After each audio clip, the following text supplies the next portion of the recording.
Hello all, welcome to this Friday evening's beer review. It's a little bit past 6, um, and this might be the first beer review where I actually go and cut and then have to re-interrupt. So I've been waiting for a very important phone call, but I think the time has passed when I would get it because it's past 6 o'clock. So, you know, I figure I might as well just go and do my beer review. I was kind of debating whether to do it tonight or Monday night, but I decided to go and do it tonight because why not? I kind of have a feeling that the phone is going to ring just as soon as I go and pour this out, at the worst possible time. But yeah, what is it that we are reviewing? Well, this was surprisingly affordable. This is the last bottle I got at Bottleheads. And this is, of course, a barrel aged Imperial Porter. Not a stout, Imperial Porter. This is from Deschutes Brewing. This is Black Butte 30, 37. 37? Yeah, looks like 37. And yeah, let's go and read. I'm not. Can I read the label here? Let's see here.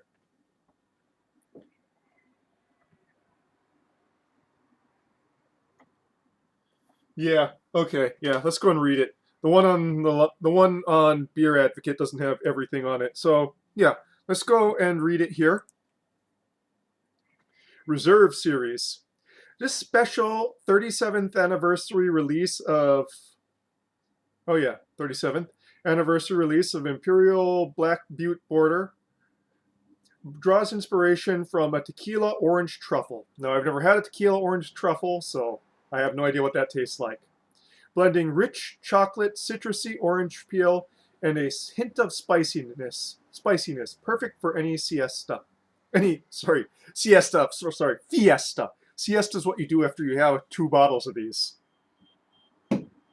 Imperial Porter with orange peel, vanilla, milk sugar, artificial chocolate flavor, aged in tequila barrels. So this is 12.9 ABV, and this was packaged on 6/10/2025. So quite a while ago. I don't think these were sitting on the shelf for that long, but then I don't know how Bottleheads works. It's like distribution thing. They have things that I do not see anywhere else on the island, which is why I go to them. I think they have an unorthodox distribution thing sometimes with some of these bottles they have. Yeah. So obviously going into the snifter glass here. I've had this out for over 20 minutes, which might be a little bit too much, but it's 72 degrees right now, which is cold for Hawaii. So yeah, let's go and tempt the phone call right as I go and click this open and pour it out, shall we? Hey, where did that go? Where did? Oh, there it is. Bottle cap. I don't want to step on it.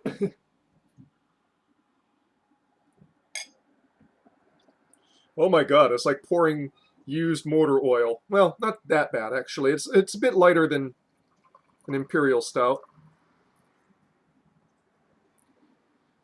And the fact that I can see light through it when it poured. Now, can I see light through it when I put it up to here? Oh, heck no. Not even in the bottom. Thin, light brown head. Oh, yeah. Herbaceous notes. Chocolate notes. Honestly, cola notes as well. Cheers. Here, have a look at it.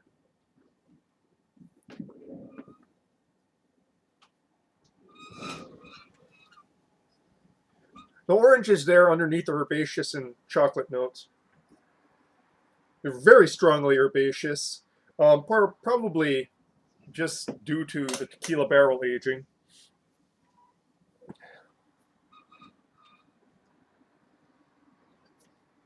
Like, this is one of the most herbaceous beers I've ever smelled.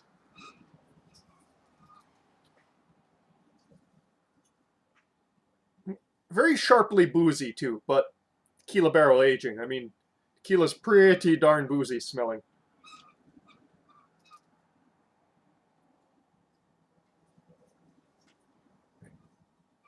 Honestly, the herbaceousness is almost a little too sharp for me on the nose, but we'll see how it comes across in the palate, because I'm not getting much of the sweetness from the nosing. So onto the palate now.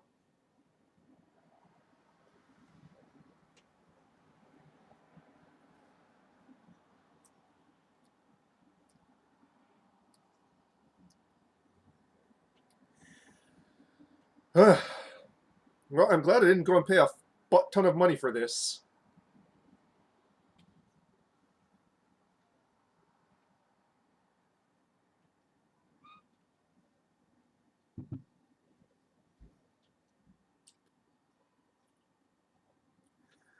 I'm not a big fan of tequila. Let's put it that way.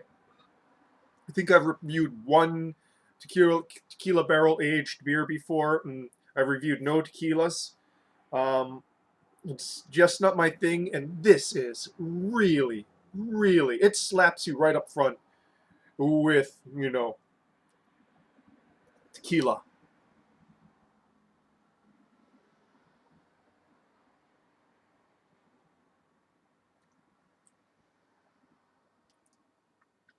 And to me, it clashes with the dark malts.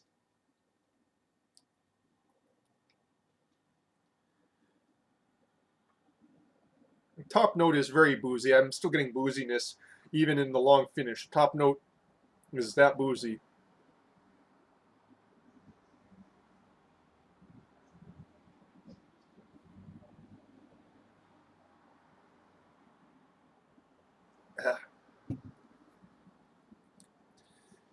I have a feeling that if you like tequila, you'd probably really, really like this. But it tastes like more than barrel aged. It tastes like somebody poured a bit of tequila into the beer.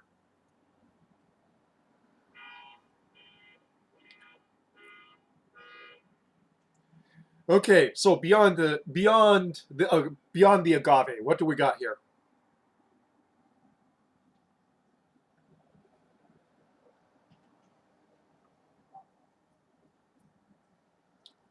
Yeah, that orange is a bit upfront, almost candied, so there is that sweetness there.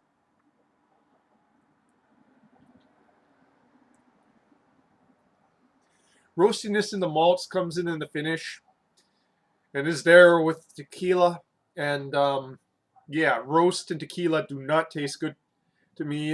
It's like the same thing that I have with a lot of dark IPAs is like strong hopping, strong bitter hopping, and dark malts just clash on my palate.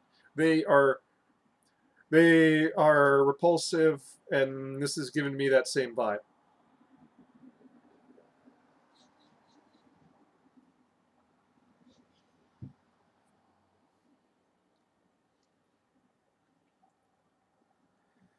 And that booziness too. Ooh, just strong in the mids.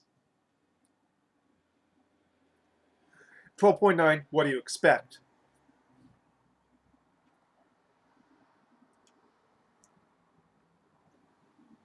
What did this get rated? Let me go and see here.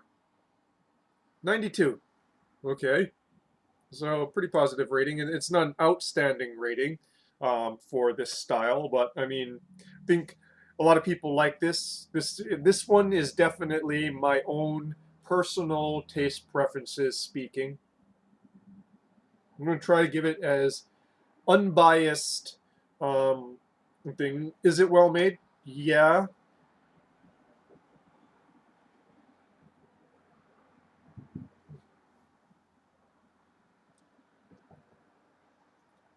I'm just not a tequila fan, man. Which makes me wonder, why did you buy this? Well, because it was so cheap. And I think like the Imperial Stout that I had, and this was like way back when I was starting my beer reviews. I think it was like one of the first 20 beers that I reviewed. It didn't taste all that bad to me, but it had a lot more sweetness and a lot less tequila to it.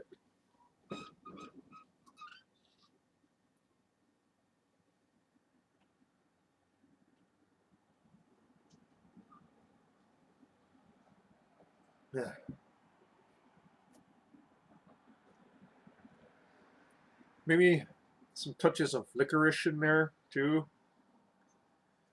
in the finish.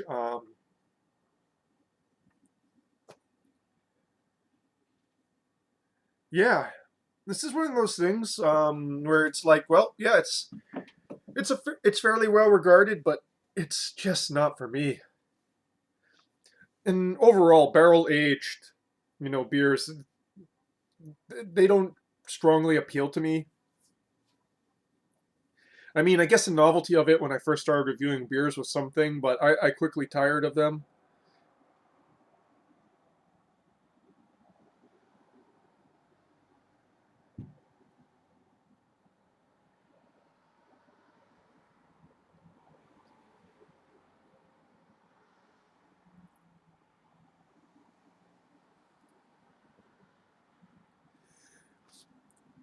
And that's the thing, man. There's a I can sense that there's stuff going on underneath that tequila and that booziness, but it's like, dang, the only thing I'm really catching is the orange peel, and just barely, you know. Um, and other notes I'm catching are just kind of variations off the dark malts and tequila right there. It's well, I won't say it's dismaying because, like I said, it wasn't overly expensive, but it's like, I couldn't be drinking something else.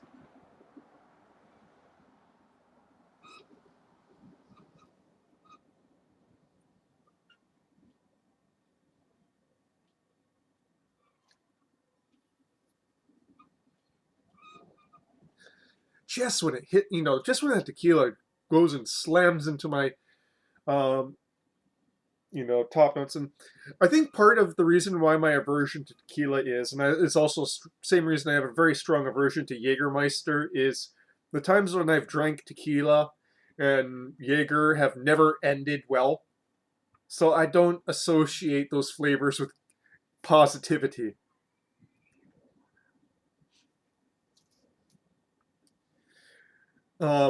I equate them with projectile vomiting at a bus stop in Honolulu. That's what I go and like, associate those flavors with those flavors and taste notes with.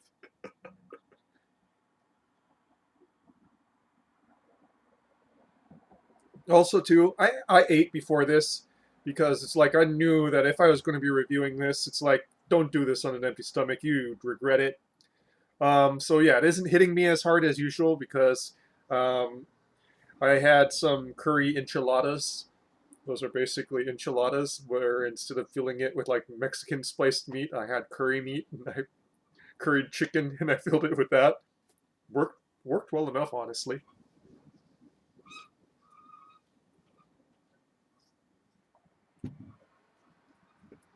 With the side of kimchi, by the way. Yes, very very multicultural. Now I'm washing it down with an American craft beer, with aged in Mexican liquor barrels. So a very very I went around the world and came back to the same place at the end.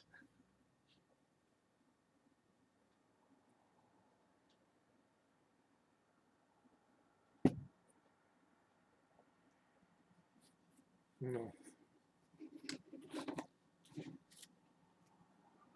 Yeah, man. If tequila's your jam, I think you'd probably like this. Um, like I said, I can kind of taste that there's stuff going on there, but it's just so overpowering to me that it's kind of like, I can't get beyond it. I can't get beyond that tequila and booziness.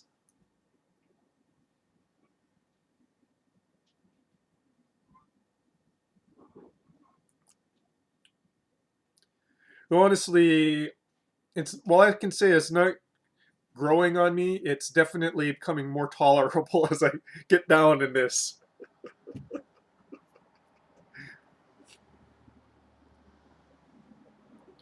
Yeah. If I was going to really associate like tequila with like a flavor, it would be like I can imagine a tequila kind of going well with a very light lager on the side, a Mexican lager on the side. But, you know, um, tequila and a dark beer, I don't know. I don't get it. Like, I can understand rum, I can understand whiskey, but I can't understand gin or tequila. You know what I mean?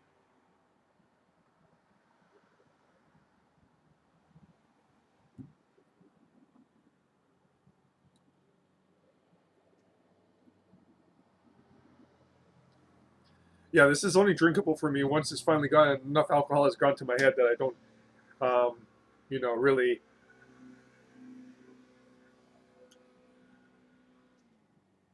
care anymore. Well, I guess that phone call's not coming today. Well, c'est la vie. C'est la vie, c'est la vie, c'est la vie.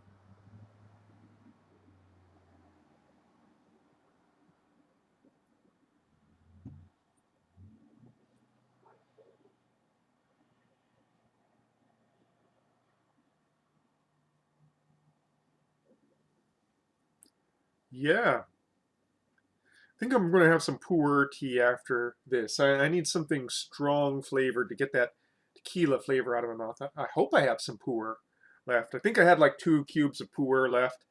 I need to order some more. I love pu'er tea. It's just kind of expensive, but boy, yeah, with tariffs now, it's probably super expensive. But yeah,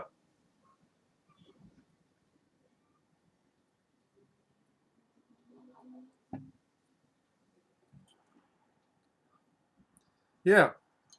Okay, so I'm just kind of rambling on. Let's summate this. Black Butte 37, Imperial barrel aged, a tequila barrel aged Imperial porter.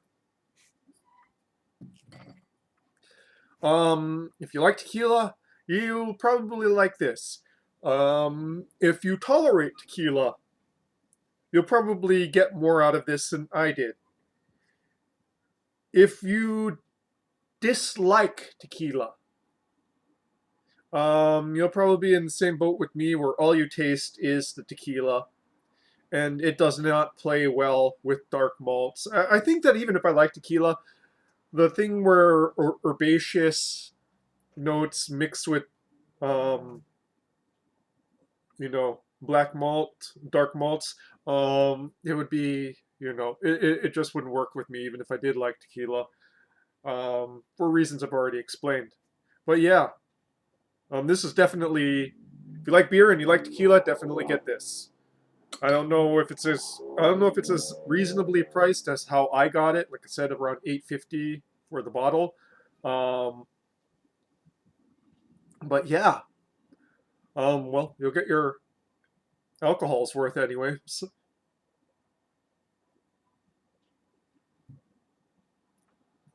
And that, folks, is your beer review for this evening. Salud.